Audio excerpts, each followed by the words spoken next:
हमारा एजेंडा है काला धन बंद हो, लेकिन उनका एजेंडा है संसद बंद हो, संसद बंद हो, संसद बंद। Meanwhile, Prime Minister Modi launches a direct attack on the opposition. He says, while we are fighting corruption, the opposition is shielding the corrupt. Bad news for Bangalore. Toxic lakes haunt the city one more time. This time it's Vartur Lake that starts spewing toxic foam. Also, the Employee Provident Fund, the PF deposits will fetch you a lower rate of interest this year. The EPFO cuts interest on deposits for new financial year to 8.65% from 8.8%.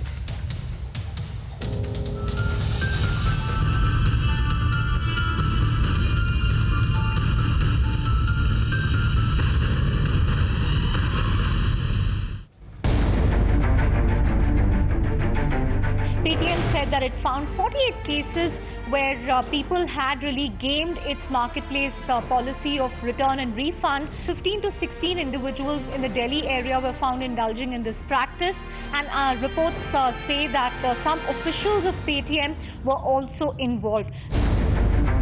Though the online systems may be secured, if your system itself through which you are doing the transactions is compromised, then that can be used by the fraudster for their gain. The trend with reference to these cases was there in the previous term as well, but there is a bit of a slight increase in it. पैसे जो सब online से हो रहे हैं या Paytm के जो भी हो रहे हैं, अगर वो भाग जाएंगे तो पैसे कौन देगा मुझे? दिक्कत पहली बात तो चलाना नहीं आता, उसके बारे में कैसे पेड करना है। मान लो मुझे डिश टीवी रिचार्ज कराना तो कैसे करना होगा, अकाउंट कैसे बनाना होगा, क्या करना होगा उसका, वो भी डिटेल पता नहीं है। Kind of a risky move to take in this situation since 90% of our economy runs on cash. You have the small businessman who runs on cash, you have the realtors who run on cash. Everybody runs on cash. It becomes a little difficult to remove our cash from the equation altogether. It's not very easy to do an online transaction nowadays. You need PIN codes, you need an OTP, etc. So it's a lot more than just swiping a card online. Well, India is the home of the largest population of illiterate adults in the world. On last count, 287 million Indians are adults who cannot read or write. That amounts to 37% of the global total of illiterate people in the world. According to PwC, 233 million Indians are still unbanked, which means they don't have bank accounts. Even those of us who use cards, 92% of those of us who use cards use them to withdraw cash from our ATMs. Our governments now wants all of these people, if not most of them, to become entirely cashless, which means the government wants all of these people to move to using either cards or mobile or online-based transactions. The question we're asking viewers is, I know the question that a lot of you have been asking at home, are we safe? When we transfer money online, when we pay for things online, is the system ready to handle the load of 1 billion Indians going online, using their mobiles and using technology instead of cash? The question we're asking today is, are we safe? Is the system ready?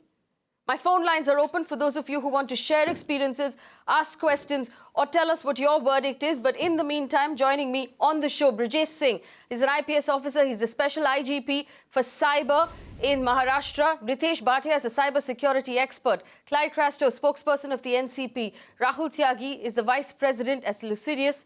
He's also an expert in cyber security. Vikram Singh, former DGP of UP.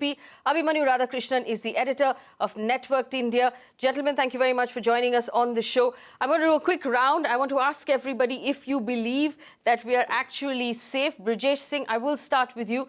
Do you believe we are safe? Do you believe that the system is ready to handle what the government wants us to do?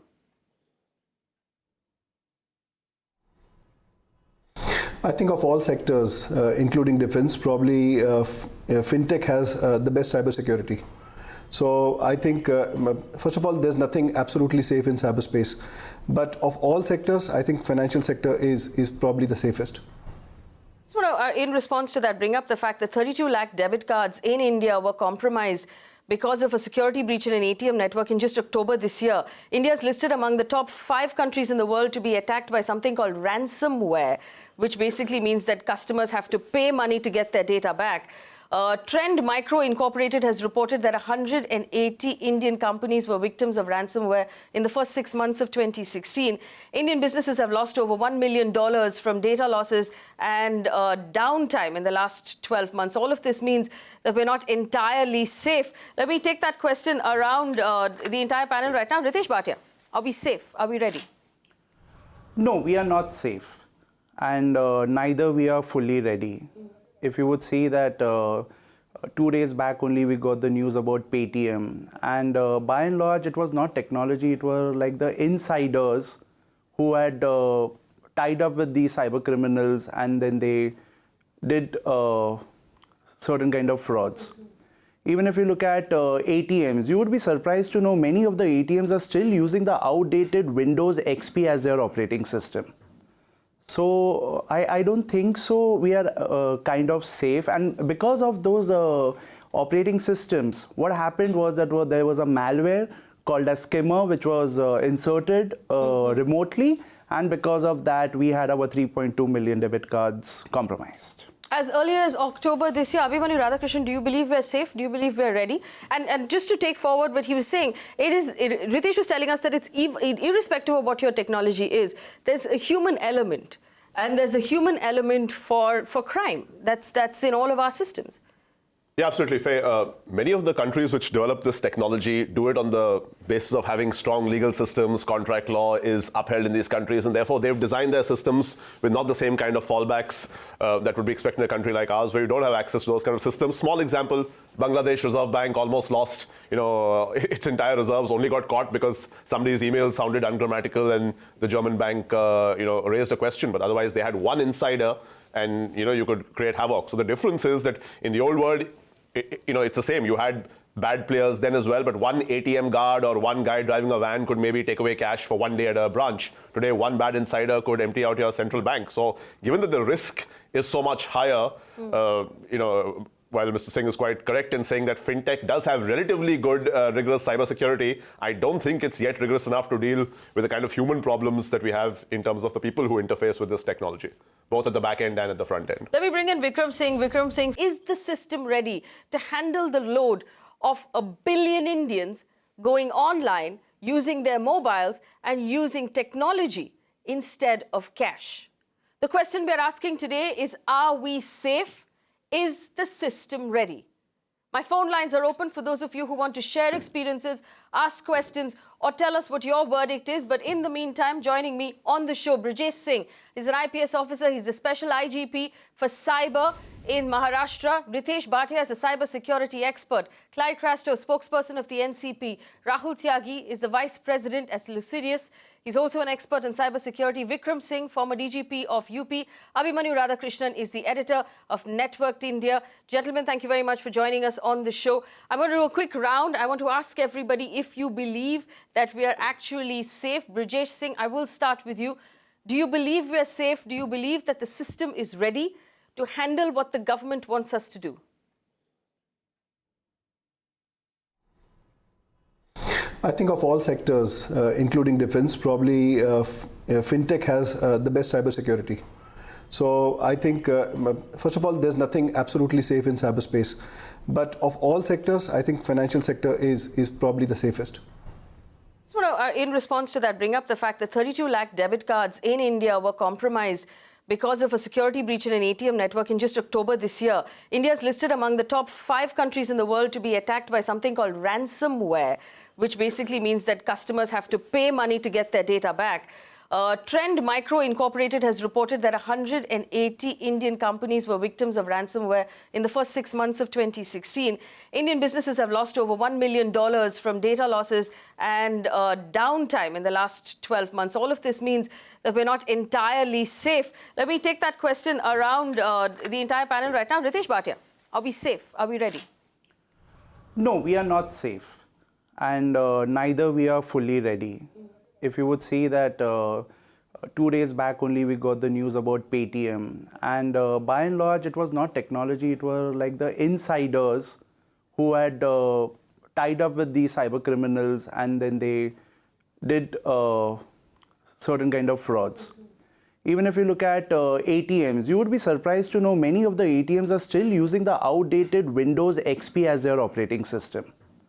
So I don't think so we are kind of safe. And because of those operating systems, what happened was that there was a malware called as skimmer, which was inserted remotely. And because of that, we had our 3.2 million debit cards compromised. As early as October this year, Abhimanyu Radhakrishnan, do you believe we're safe? Do you believe we're ready? And just to take forward what he was saying, Ritesh was telling us that it's irrespective of what your technology is, there's a human element. And there's a human element for crime. That's in all of our systems. Yeah, absolutely, Faye. Many of the countries which develop this technology do it on the basis of having strong legal systems. Contract law is upheld in these countries, and therefore they've designed their systems with not the same kind of fallbacks that would be expected in a country like ours, where you don't have access to those kind of systems. Small example: Bangladesh Reserve Bank almost lost, its entire reserves. Only got caught because somebody's email sounded ungrammatical, and the German bank, raised a question. But otherwise, they had one insider, and you could create havoc. So the difference is that in the old world, it's the same. You had bad players then as well, but one ATM guard or one guy driving a van could maybe take away cash for one day at a branch. Today, one bad insider could empty out your central bank. So given that the risk is so much higher, while Mr. Singh is quite correct in saying that fintech does have relatively good, rigorous cybersecurity, I don't think it's yet rigorous enough to deal with the kind of human problems that we have in terms of the people who interface with this technology, both at the back end and at the front end. Let me bring in Vikram Singh. Vikram Singh, former DGP of Uttar Pradesh. Vikram Singh, do you believe we're safe? Do you believe that the system is ready for what might seem like the largest transition of people who are unbanked and right now using physical cash onto an online system? Faye, I will not share the optimism of Mr. Brijesh Singh. He is a serving police officer, therefore he has to be optimistic to give a sense of confidence in the people for whom he is there. But look at the chips that are down for everybody. It took USA 4 to 5 years to go from cash to cashless. And look at their level of security in their banks. Look at their laws. And where do we stand today? Our ATMs were subjected to the attacks, and even the DSS and SCI audit did not go and get to the hilt of what the malware functioning was. It was introduced by direct instruction by remote transmission, and till date the Hitachi malware has not been accounted for. And the hackers, the phishing experts, and all the cyber fraudsters are having a field day. I don't see if there is any scope of any misplaced optimism. Misplaced optimism. Clyde Crasto, I think I know which side you fall on, considering you're in the opposition. But tell us what your justification is. Well, I don't think we are safe at all. And when we are working on it, our country is working on it, I don't think we are that well prepared. Because, I want to give you an example. Worldwide banks like JP Morgan, Bank of America, Citibank, Wells Fargo, these are big banks, and they are spending $1.5 billion just to get their security together. I'll tell you another example. JP Morgan in 2014 spent $250 million on cybersecurity, but they had to double it up this year to $500 million. So these are huge sums of money that go into cyber safety, cybersecurity. I don't know how much we are doing or how our banks are, kind of looking up to that, but it is difficult. The RBI has very strict regulations on what banks have to do and how banks have to stay safe.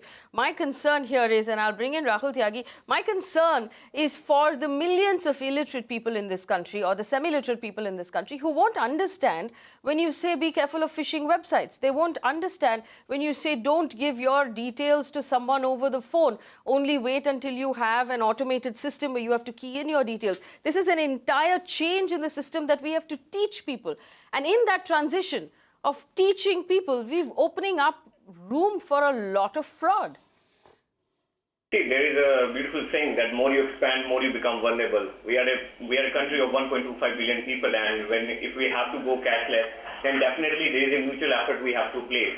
As a security expert, please understand, when I have to make an application, I will do everything best in my capacity to make it secure.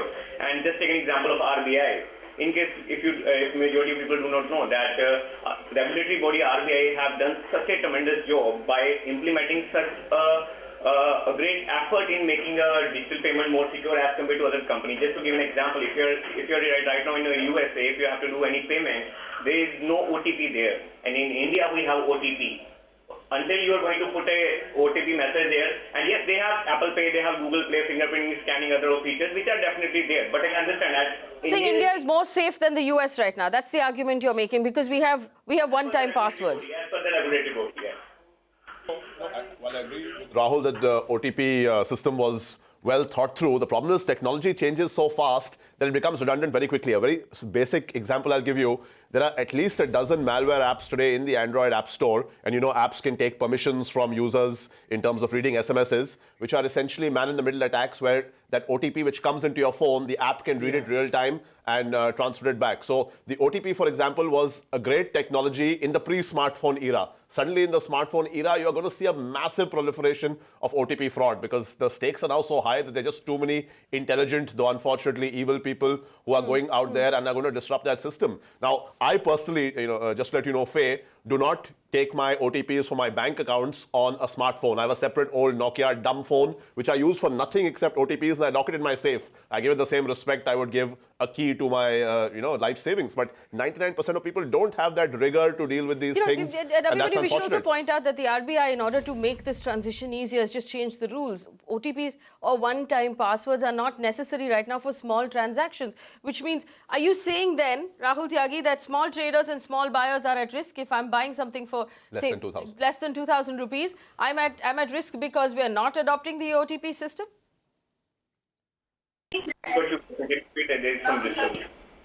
Okay, so my point is that OTPs, according to the RBI's new rules, are not applicable on small transactions. And Abhimanyu just pointed out that having an OTP doesn't make you entirely safe. But if you're looking at small transactions, then are you telling me that those of us using online payments or mobile payments for small transactions are at risk? It may be on this, but understand one thing. Just to take an example of UPI, Unified Payment Interface wallet of Indian government, that's from National Payment Corporation of India. So they have majority of the wallets, they are having two layers of security. One is your mobile, one is the banking application, whatever the banking application you're using. Inside that banking application, you have an UPI application. Now, two-step verification is already there, but along with that, they added one more thing into it, that is MPIN. Now that MPIN option is a 4-digit code. Even you remove the two-step verification, that MPIN... You're going to explain this to someone who's selling samosas on the road. And first of all, let me make it clear that the UPI is not available on anybody's phone. I've been trying to look for it. We're trying to get it to... Anyone on this panel who's tried out the UPI who thinks it works? Ritesh? Not at all. Doesn't work? Clyde, does it work? No, I mean, no, it's like, it's like a jigsaw puzzle. You're adding puzzles to it again and again. There are simple people in this world, people who do not know what technology is all about. There are people who cannot even use a mobile phone. There are people I know who can't use, simple SMS. We are talking about Android phones and all. They do not use simple SMS. They cannot send a text. And now, you're talking about OTP. They wouldn't know what an OTP is. So, the thing is, we are complicating the system every day. And while complicating the system, our safety is not getting safer anymore. We are complicating for everything that you have. There is a plan for in place for it. So my point is, looks like everybody here seems to be confused, including the people who make the system. People who are devising the system seem to be confused here, because like we've been talking all through. There are 200+ million unbanked people in our country. And these are the people who don't know simple SMS. So where are we heading? What are we trying to do here? We are only complicating the system. So I think we are not safe here. We need to simplify this system and do it faster, the better. Ritesh Bhatia. Faye, I completely agree with him. At the same time, also understand, what about the investment? I understand this is an urban debate, but if you get into the rural part of it, what about the investment that the person has to make? He has to buy a smartphone. He has to have a data pack. Nowadays, the smartphone's batteries don't live for more than 4 hours. There are so much of network issues. What happens if a mobile is lost? You're bang on, Ritesh. Let me tell you, there are 55,650 villages in India on last count that are not covered by mobile networks. There's no coverage in these villages. There are about 69% of the rural homes in our country don't get an electricity connection in their homes. There's electricity in the village, it's not in their homes. Even the homes that do get electricity don't get it for more than 3 or 4 hours a day. So even if we're talking about the USSD, which is a payment system available on feature phones, how do I charge that phone? Where is the mobile connectivity? I want to go back to Brijesh Singh, who's been very quiet since he made his first statement. Brijesh Singh, the number of people that the government is hoping to transition onto online payments, the kind of money that will move on to online payments, what sort of a challenge is that for, for your system to maintain law and order and to be able to stay on top of that entire transition? Okay, to start with, I would tell you very happily that Maharashtra is one of the first state governments to have come up with a 1,000 crore cyber security project. So my project has 3 or 4 district verticals, and we have rolled out the forensics part first. So Maharashtra today has one cyber police station, one cyber lab per district, which is a cyber police station for the district, which is state of the art and which is good to handle all kinds of cybercrime. Coming back to the issue of the 32 lakh cards, you will be happy to know that though data of 32 lakh cards was compromised, but if you look at the actual breaches, they were very less. I don't think that even 500 cards from which money had been withdrawn. Now, we talk about limitations of villages not getting electricity, but there is a national optical fiber network. Within a year or year and a half, most villages would be connected by a very robust optical fiber network. Secondly, our imagination about rural people is that they are illiterate. No, who taught anybody WhatsApp, right? So they learn, they adapt quickly.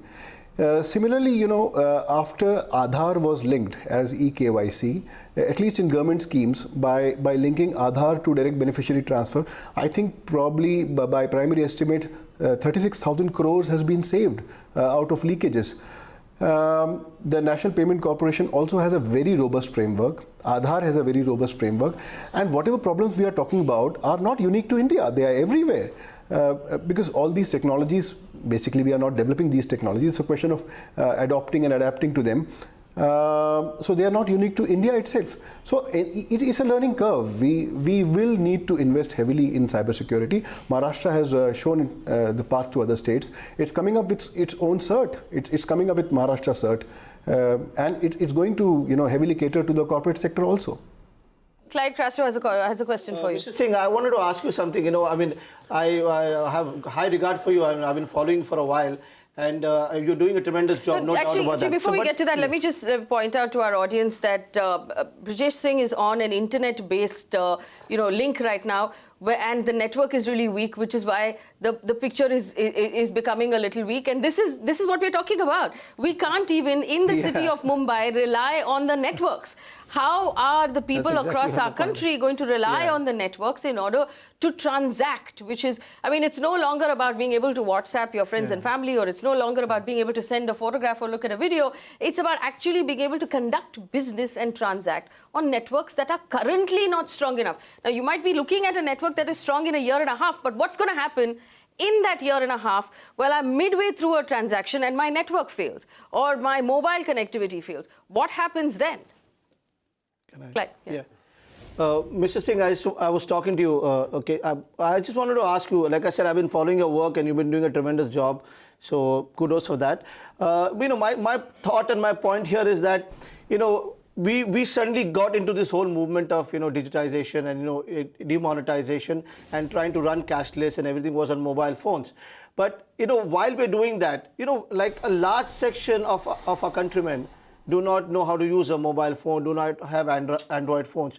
So don't you think we should have got into this whole reform or the system by trying to appraise these people in a different way, to get accustomed to the kind of phones that they're using or the kind of things that they're using? Because it's like trial and error, but by the time you get to the point, you know, a lot of frauds will happen, a lot of crimes will happen, and by the time you detect those, which I'm sure you will, you know, I mean, you're good at what you're doing, but by the time you detect them and you kind of catch those cyber thieves, you know, a lot of people would have lost a lot of things and, you know, the hard-earned money. Like, you know, just now we were talking about how we cannot get your video clearly. I mean, the other day I was on this channel and someone was calling me from Visakhapatnam. They were calling and asking questions to the anchor, and we could not hear them. And I switched on to 4G, and I live in town, and you know, my 4G connection is not as good as probably my 3G was. So, you know, where are we heading? Should we have appraised our countrymen about what we are heading into, you know, kind of making them accustomed to what we were what you're using? saying is, should we have been better Yeah, prepared? should have, you know, we could have gotten into it in a better way. I mean, I would like to have your opinion on this. And then Vikram Singh to rebut. Brijesh Singh, go ahead. Yep. I think what is happening is that we are heavily investing in hardware. We are heavily investing in hardware. We are heavily investing in cyber security systems. And I think rather than waiting for, you know, a perfect solution, it is better to go ahead and learn on the way. But Brijesh Singh, again, shouldn't you know, the change have been done after we invested in the hardware and the security systems? Yes. Shouldn't the investment have been done before the announcement was made, before the move was made? No, we are linking two things which are not you know, directly related here. But they're in that absolutely sense. related, Mr. In that Singh. sense, that nobody is expecting the economy to go if the government totally wants us all cashless to in be day. a cashless or a less cash system, one would expect that the government would make that system safe. Now, you are telling us, rightfully so, that you're investing and that you're in the process and that you're setting up these various labs and these, you know, this infrastructure. Shouldn't that have done before the announcement, or shouldn't the announcement have come after your entire investment process was done? So, but listen, so is the financial sector doing it. So the financial sector, the fintech industry is heavily investing in cybersecurity as well as hardware, as well as technology, and is probably just a question of this curve, you know. So you have this initial part of curve where there will be examples of breaches and there would be difficulties, but I think the systems will mature fast because these systems are dynamic and adaptable, and they would adapt very soon. And India, I think, adapts to change very fast. If you look at the adoption of mobile phones in India, nobody ever thought that a country which probably 15 years back was hankering for landline phones today is having most number of mobile users in the world. Or probably look at people on WhatsApp or on other messengers. So I think we adapt to change very fast, and rather than, you know, waiting for technology to come to us, we can actually ride the wave and let the technology come along. Ride the wave and let the technology comes along when we're talking about hard-earned money. Mr. Singh, Vikram Singh wants to rebut. Vikram Singh, go ahead. Mr. Brijesh Singh, you are an officer of impeccable credentials, and I'm so very happy that I'm interacting with you on this show. Now, I have 2 or 3 points which I would like to bring to your notice. Number one, the optic fiber network which we are talking of is just a projection, and like all projections, there may be a hiccup of things to come. All the entire population of India, only 20% of the population is accessible to the internet. The third, the compatibility of the hardware and software, even in the very basic level in the NCR area in Mumbai, the compatibility of the hardware and software is something that is a total mismatch. Then our cyber security and a cyber IT Act leave so much to be desired. Look at the conviction rates. Don't you think that we need to put up our act together in a manner that we should at least be convincing, and that we give a befitting reply to the cyber stalkers, to those who are hackers and the phishing criminals, so that at least we should have something up our sleeve to say that yes, you are in safe hands. I know you are a generation ahead of many other states, but many other states cannot boast of a situation where you are Mr. Singh. Now let me understand from you, how can we have better compatibility, better accessibility as and when? You said a projection of 15 years. I perhaps may not live long enough to see that golden day, but you have a hard road ahead of you. Let's also point out the fact that we have an IT Act that was written back in 2000, updated in 2008. and it possibly needs to be updated for what's going to happen in this country for the next 1 year. No privacy law. No privacy laws. We have no privacy laws. There's absence of the data breach also, you know. The data breach notification law, there's an absence of that too. So you need to take a lot into consideration. And one point, if I can quickly make this one point, you know, Mr. Singh, you know, is that, you know, startups, there are, you know like you said, you know, when new things come in, a lot of people join the bandwagon and they try to go with the flow. Now, you know, like the e-wallets that we are talking about, there are going to be a lot of startups who are going to start off kind of, you know, and do a lot of these transactions, and they're suddenly going to disappear. I mean, I'm trying to get some knowledge here. I mean, is there any way if a startup comes in, does whatever he has to do and just vanishes? Can we trace them down? Can we then? They do need permission from the RBI to make any sort of payment. Yeah. So what about these startups? You know, who just suddenly pop up from somewhere? I mean, how are the laws for them? I think about IT Act. The IT Act has been amended at least 2 times. There are rules under the IT Act which also talk about responsibility of intermediaries, service providers, data retention policies, and they are quite elaborate. Also, you know, appellate mechanisms are being set up in the states. The Secretary IT or the Principal Secretary IT works as a cyber appellate tribunal also. So this is regarding the IT Act, but I understand that these mechanisms are developing and they are not the perfect solution right now. Similarly, about apps, it's an ecosystem, it's an evolutionary ecosystem wherein, you know, you come to know which is a trusted app or not after use, in the sense that only trusted apps remain. And there are things like cyber insurance developing. Last year when I used to talk about cyber insurance, people used to laugh. But I today already see companies coming up with cyber insurance. So, but one thing I would like to say that it is the prime responsibility of the companies, of the fintech companies, of the banks, who are giving people this software and hardware to use. It is their primary responsibility to make their system secure. Government does have a role, but the government has a regulatory role.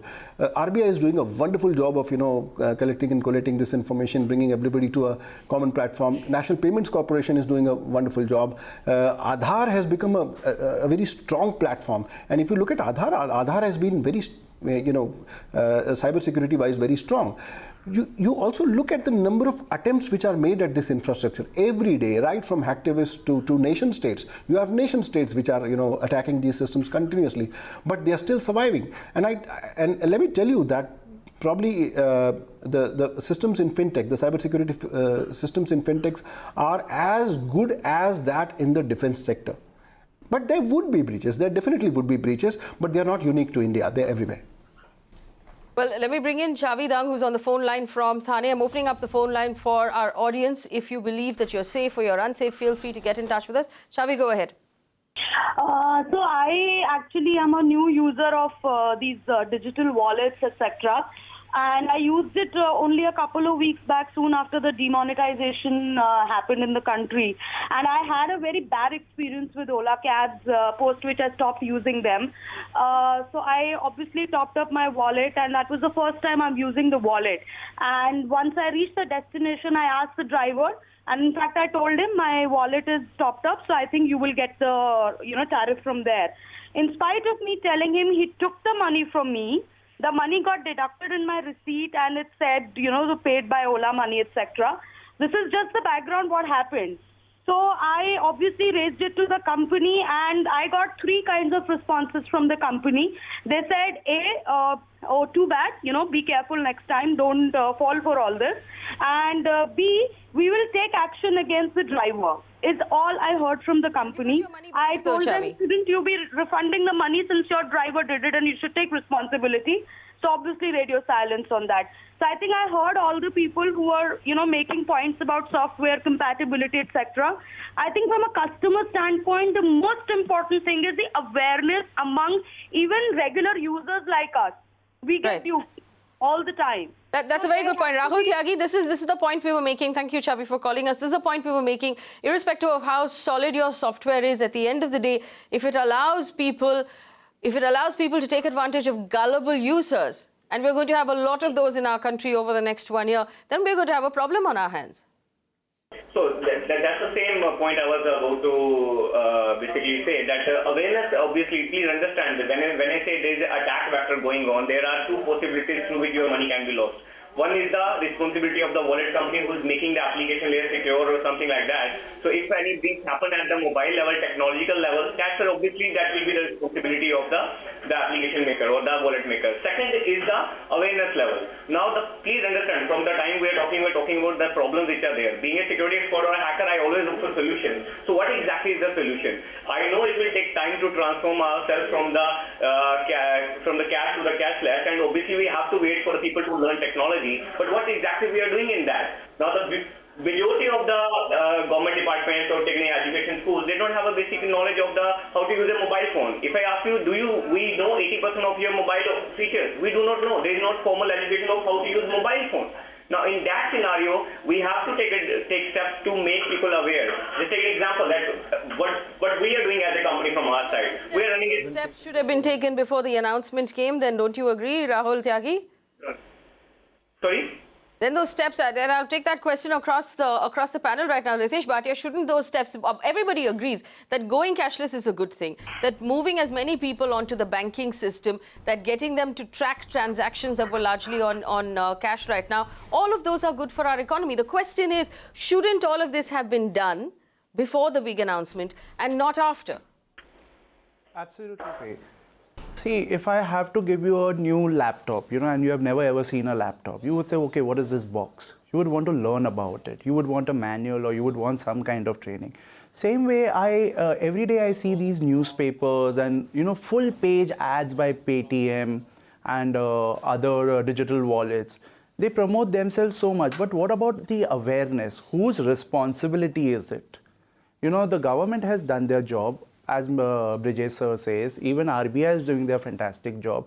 But yes, now the onus is upon the banks, the onus is upon these digital wallet companies to raise the awareness, especially in the rural areas and even in the urban areas. I'll tell you what, Ritesh, it makes me nervous when I hear you say that the onus, and I heard, Brijesh Singh also say that the onus is on the bank, because we're in a world right now where banks are turning around and saying, I'm sorry, but we have a couple of people in our system who did things that we didn't really ask them to do. Now, the banks are also, at the end of the day, manned by humans. We've seen enough happen in the last 1 month from banks who've said that these were our employees, it was not necessarily us. So what happens then if we leave the onus on the banks?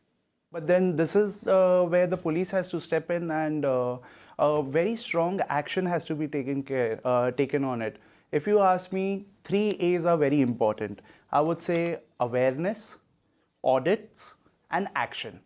If we take care of these 3 A's, I think, we will progressively move to a very safe, cyber-secured... In fact, Ronak is on the phone line from Ahmedabad. Ronak just called in. Ronak, go ahead. You're on the show. Ronak, can you hear me? Yeah, hi, I'm Ronak Kaji. Yes, go ahead. Yeah, but nobody's responding. Ronak, if you can hear me, you're on the show. Go ahead. Yeah, hi, I'm Ronak Kaji, and I want to... one incident I want to explain here. 4 months back, a credit card was lost, and around about 4,000 rupees recharge has happened from Jharkhand number, and recharge has happened in Mumbai store somewhere, and I am sitting in Ahmedabad. My credit card was lost in Ahmedabad. Now, we were roaming around to file FIR in 4 police stations nearby. Nobody was ready to accept my FIR. They were saying that where this incident has happened. I was confused. It's a cyber crime. It can happen anywhere in India, even outside India also it can happen.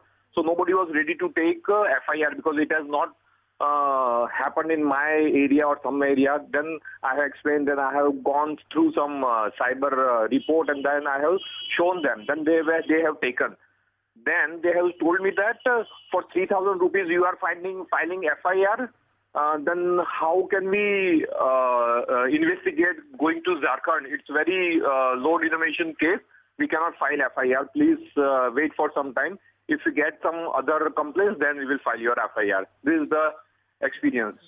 This is, yeah, and this brings us back to the fact that while Brijesh Singh functions quite efficiently out of Mumbai, the rest of the country might not enjoy the same level of, of efficiency. Brijesh Singh, 98% of India's population makes less than 2.5 lakh rupees a year. What happens when they walk into their local police station to file a complaint about money getting lost online? Who's going to pay attention to them? And let's also talk about the rest of the country outside of Maharashtra. Do you actually believe we're ready for that sort of thing?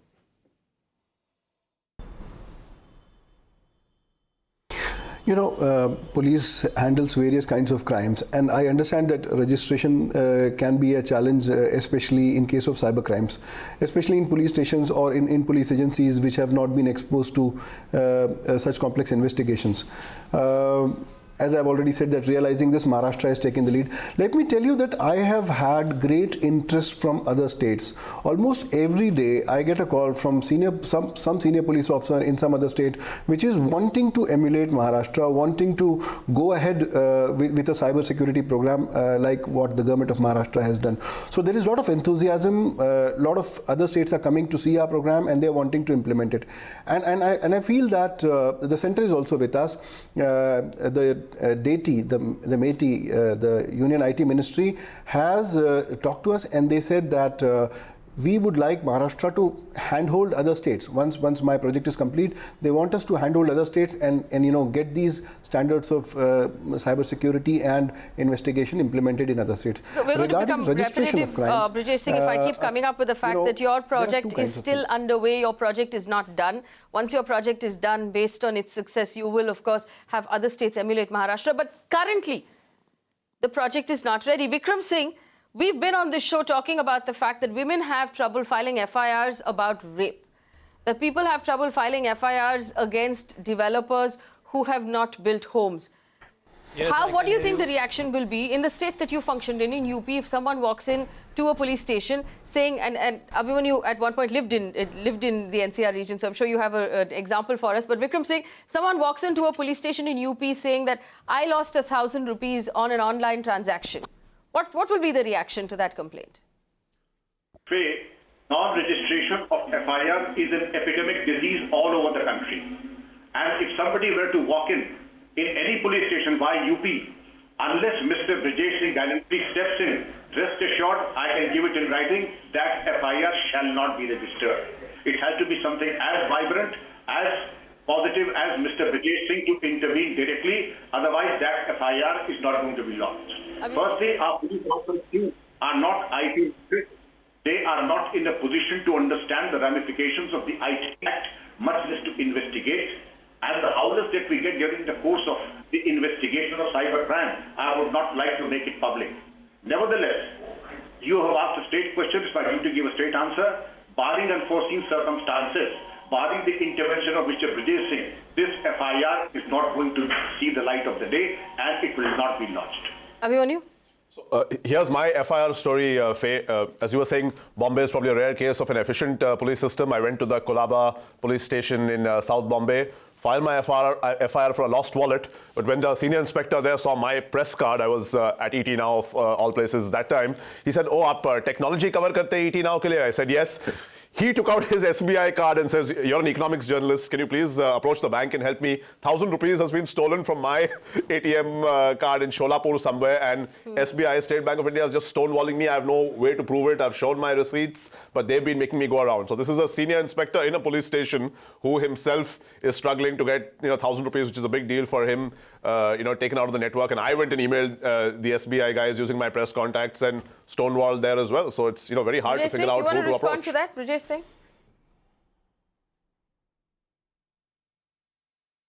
Yeah, I understand that, as Singh sir said, that registering FIRs is a problem, but it is not exactly related to only this field or to, the country going cashless. It's a generic problem which has to be addressed according to the, available resources for investigation. If police is overburdened, then probably it has an incentive not to register. That is a general problem. It's a generic problem of the criminal justice system. It is not exactly related to this. All right, I want to bring in now Ashish Sood joins us on the show as well. Ashish Sood representing the BJP. Mr. Sood, the conversation we've been having up till now, to bring you up to speed, is the fact that there are millions of illiterate people in this country. There are millions of people who have never used a bank account, who are now going to have to go online and use online payments. And a large portion of this panel agrees that India is not ready, that our online systems are not safe. While they're being made safe, shouldn't that have happened before the announcement came, Mr. Sood?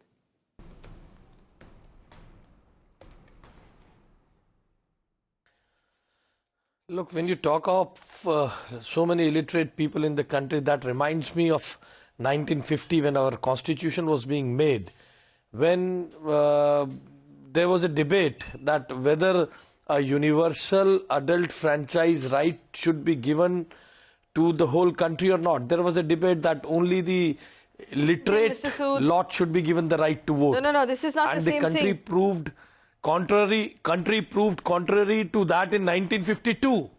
Country proved this is what you are talking of.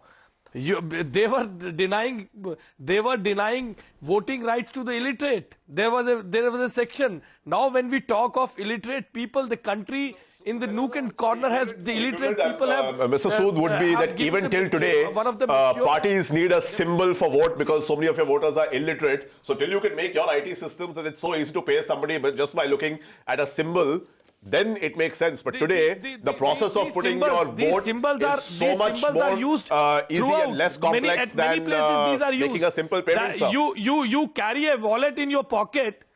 You carry a wallet in your pocket and a pickpocketer takes out a wallet from you. Do you stop carrying wallets in your pocket? Look, we are into the age of technology. There could be certain shortfalls in our laws. There could be none of us have more than 2,000 rupees in our wallets. But in cybercrime, hundreds and millions can be transferred at the press of a button. We're talking about a risk that is far worse than a pickpocket, because a pickpocket has a limit to the amount that we're carrying in our wallets. But if we're talking about cybercrime, and there's a lot of it going on, and let me just bring you up to speed of the number of crimes that we've had in this country, in our country. In October, 32 lakh debit cards were compromised. That sort of data theft that we're talking about, and you're talking about debit cards, and the most vulnerable to compromise are the RuPay debit cards, most of those cards will be held by Jandan account holders, most of whom cannot read or write. So let's put this back in focus. We're not talking about voting here. We're talking about hard-earned but hardly any money was lost. Hard-earned people. Hardly any money was lost in that. When you talk about 32 lakhs cards, you are exaggerating it, and when you talk of 32 lakh cards being compromised, that is a different. That was a different case. You are comparing it with the cyber crime. I think that is not wrong. That was not that case. And I agree. There could be certain shortfalls in the it is a cyber crime. Our technology is one of the best technology being used in the world.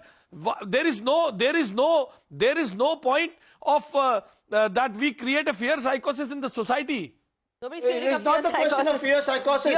It's the question of cyber security. If 32 lakh cards have been compromised, more can be compromised in the future. Let me respond to Ashish Sood to the response that the media is creating a fear psychosis. We are not creating a fear psychosis. We are responding to the questions we have received from our audience. Yes. And just to bring you up to speed about the crime that we're talking about, 32 lakh debit cards were compromised, Mr. Sood. The Reserve Bank of India asked banks to replace 17.5 lakh debit cards. Most of them were from SBI, HDFC and Bank of Baroda. Vikram Singh, are we creating a fear psychosis in this country, Vikram Singh? Insecure. There are cases. There are cases in the most secure. There are cases in the most secure cyberspaces of the world. Cases by way of exception. It is not what that it goes like those spaces in what she has said. Now, before you came with the suit, all of us had agreed that the best thing that could have possibly happened to the nation was demonetization.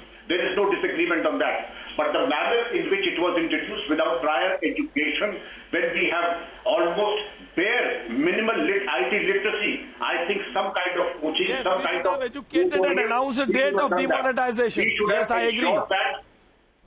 I don't know what you are saying, but what Faye has said has lot of logical merit in that. Mr. Singh is making a very valid point. When you compared the constitutional provisions with what Faye was saying, comparables should be between comparables. The constitutional provision vis-a-vis the literates and the illiterates was a very different ballgame altogether. Here, even now, if you are serious, sir, try to educate the people. It is not rocket science. You require 15 days of tutorials to have the basics of how to operate the e-wallet and banking and plastic swap. It's going to take a lot more than 15 days. But I have a question for Ritesh Bhatia. Ritesh Bhatia, let's assume you are talking to someone who has only used a thumbprint their entire life, an adult who has only used a thumbprint. Is there... Instead of creating fear in the minds of the people, they should also go and educate few people. This panel is full of experts. Discussion before you came in. One second, Ritesh Bhatia. Continue the healthy discussion and solve issues and problems. If I've only ever used a thumbprint in my entire life as an illiterate adult, is there a system of payment right now that I can use that will allow me to make payments without shocking me into, fear psychosis of having to use an ATM card or a mobile phone? Is there something as simple for me to use, assuming I can't read and write? Absolutely not. I mean, let me give an example of my parents. Okay. Probably even if they have to, they've never been to an ATM. So what when they have to go over there, even if it's written in Hindi and all? It's you are a cyber security expert.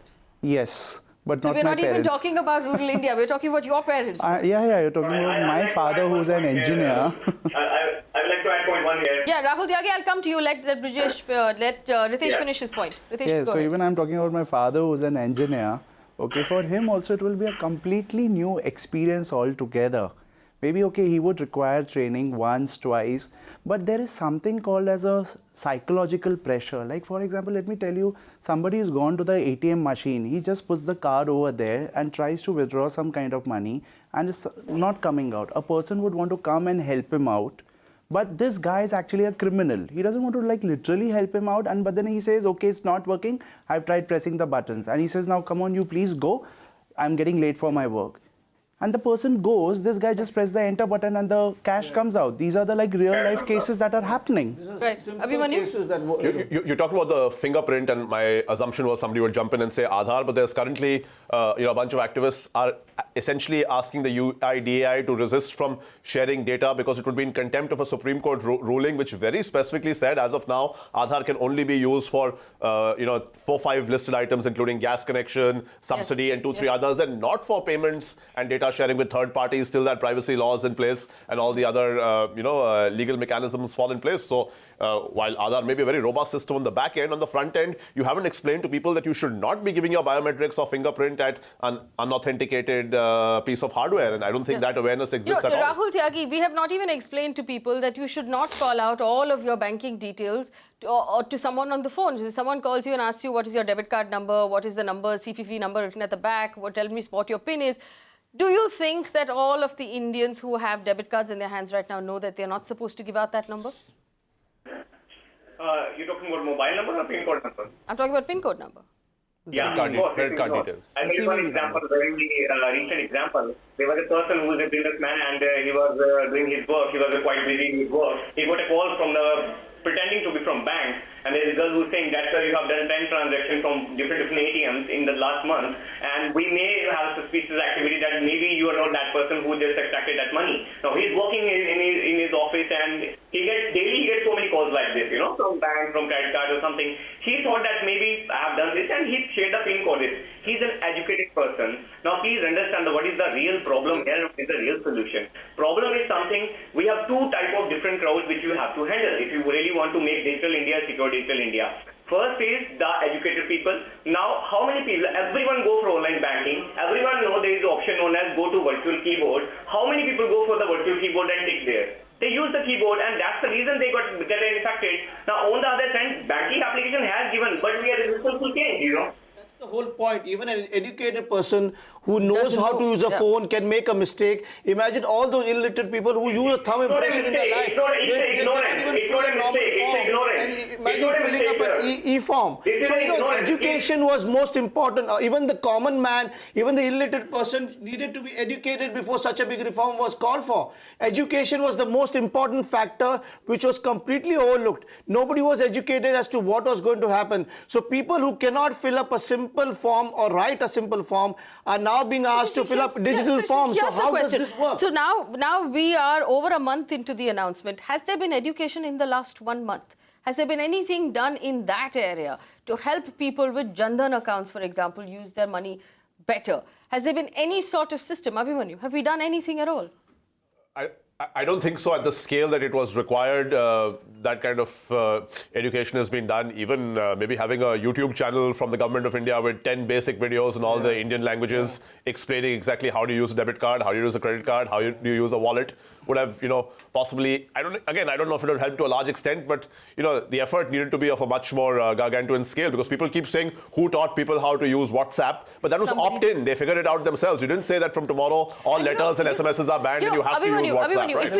If we told our parents, listen, you send this WhatsApp, but if you send it to the wrong person, you lose 100 rupees out of your bank account. The reaction to WhatsApp would have been a real example. different. When WhatsApp launched video calling a month ago, every group that I was in WhatsApp had this fake account with a fake link pretending to be WhatsApp saying you can download the video calling from here. And lots of people did download it. Heaven knows what ransomware or malware they've got on their smartphones. I mean, I just shudder to think what's happening over there. Let me give you an example on this. In terms of Paytm, what happened the other day was somebody while keying in the digits, when you want to make the payment via Paytm or Freecharge or anything else, they just, made a little typo, and instead of 3, it put 5, and it reached my friend. And he got that 455 rupees. Now, what if this 455 rupees was of an auto rickshaw driver or a maid or somebody? It happened in a store in Mumbai, isn't it? It happened in a store in Mumbai where that person was actually fraudulently doing this. He gave a wrong phone number and the money was going somewhere else. And he kept showing his phone saying that I haven't received it. The other thing we have to acknowledge, and this is for people like Abhimanyu, when money does get deducted out of your account for some sort of error, either on your part or the payment didn't go through or the network went down, 7 working days before that money comes back, after you've convinced various people on various call centers that it was not your fault. Now, if this is someone who's making 10,000 rupees a month or 5,000 rupees a month, can they afford 7 working days? Can this sort of thing, I mean, how do we get them to use a system like this? Are the call centers ready? Are the back-end systems ready? Are the people who are processing these things at the back, are they ready to handle that kind of load? Abhi? No, frankly, I don't think so. See, wherever it's in their interest to do it, they're very smart about it. So credit card companies, by the way, have this fantastic thing where round the clock, 24 hours, not for other services, you can report a lost card. Why? Because liability is at their end. At the end of the day, if you tell him, I didn't make these transactions, go to hell, I'm not paying your bill, it's not worth his while to chase you. But their money has left his account, not your account. If it's your debit card and your money is gone from the bank like that poor cop in Mumbai, chasing 1,000 rupees, you're after the bank saying, please give me my money back. So wherever it's in their interest to set up that infrastructure, credit card companies have done a great job of letting you report a lost card round the clock.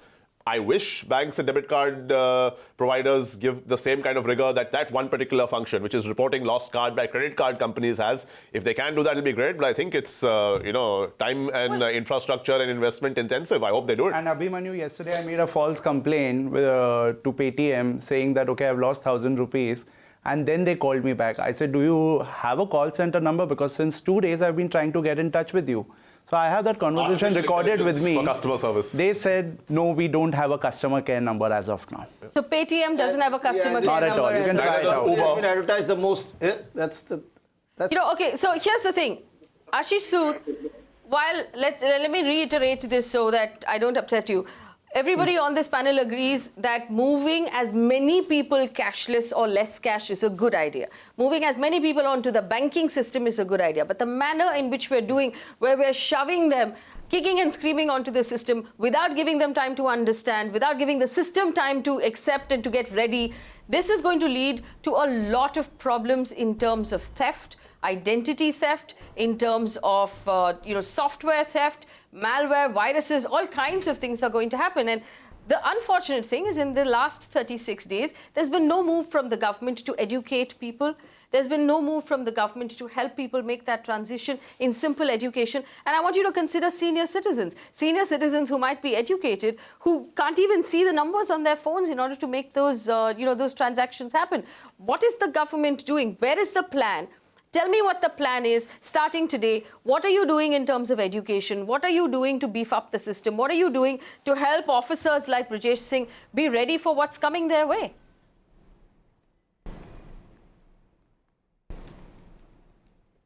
First of all, I firmly deny the charges that nothing is being done to educate the people. Government is doing a lot of things to educate the people, number one. Number like two, what, who is saying that tomorrow the whole country will go cashless? People?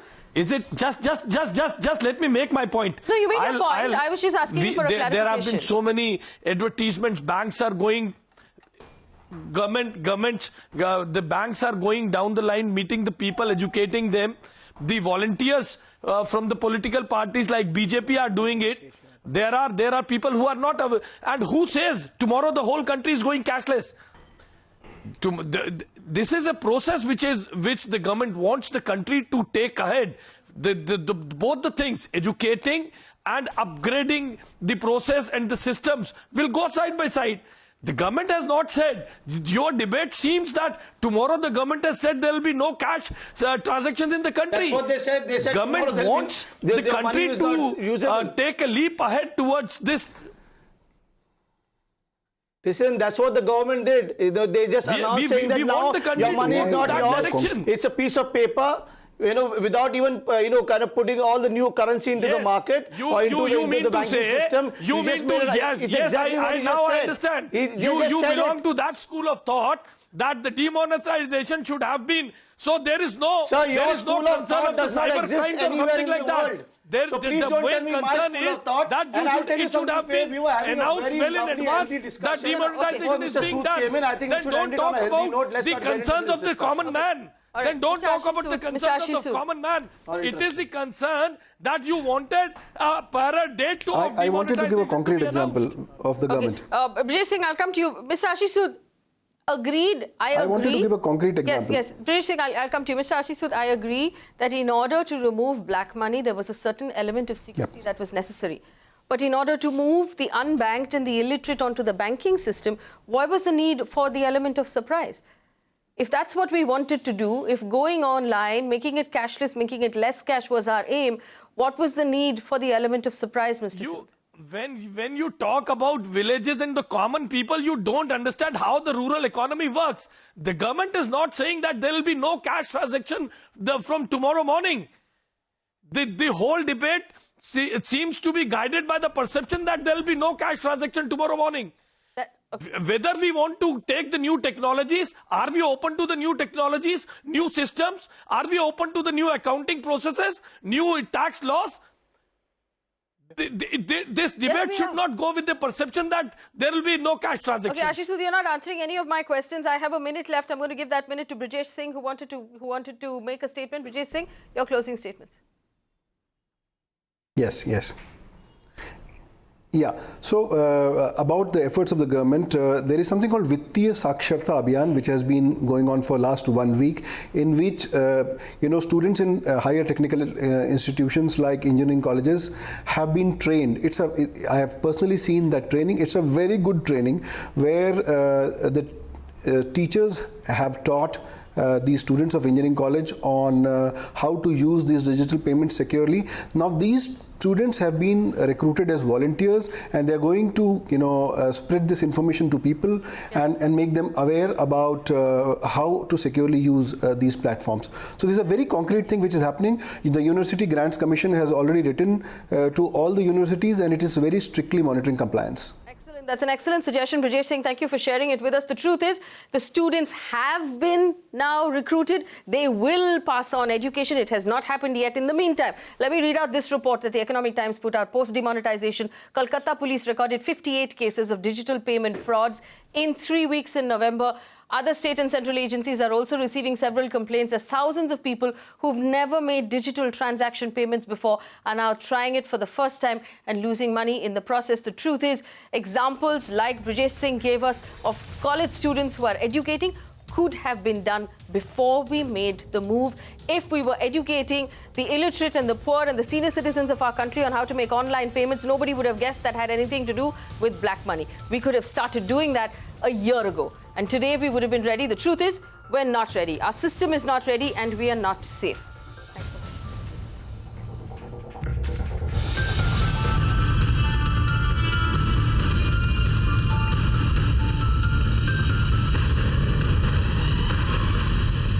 You can watch live TV on our website mpnow.in. Find us on Facebook at facebook.com/Magicbricks Now. And don't forget to click the like button. You can also follow us on Twitter at Magicbricks Now. To stay updated with all our programming, hit the subscribe button on our YouTube channel by logging on to youtube.com/Magicbricks Now.